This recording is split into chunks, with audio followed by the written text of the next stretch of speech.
Concernant votre futur, est-ce que vous vous posez des bonnes questions?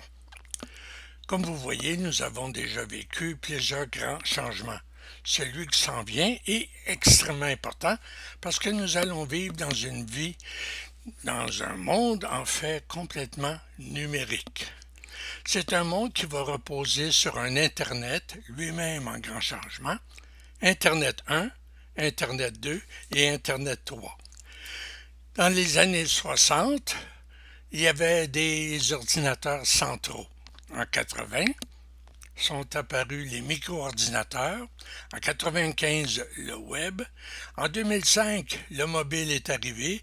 Et aujourd'hui apparaissent toutes sortes de systèmes qu'on peut porter, comme des lunettes, des montres, des chandails, etc.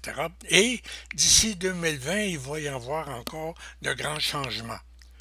On va donc vivre dans un monde complètement tapissé d'images écrans de toutes sortes.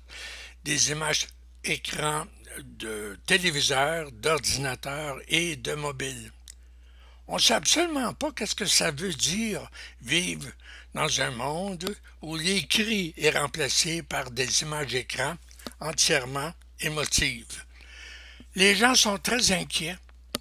Les gens savent que des crises s'en viennent et, selon les statistiques, 70% des gens ne sont pas d'accord avec des décisions que prennent nos décideurs.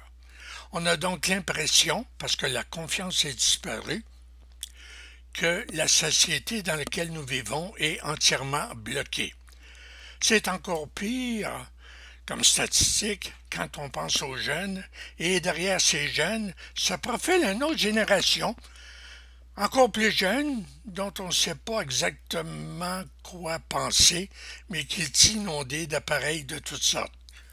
Nous allons donc vivre 5 crises: économiques, énergétiques, générationnelles, écologiques et géopolitiques. Finalement, c'est pour ça qu'on veut vous poser des questions. 5 questions, une par semaine. Et voici: quand Internet va-t-il éclater? Est-ce que l'Internet des objets est un leurre? Est-ce que, par hasard, il y aurait des mauvais côtés aux réseaux sociaux? Allons-nous vivre en continuité ou en rupture? Et quel modèle économique allons-nous choisir?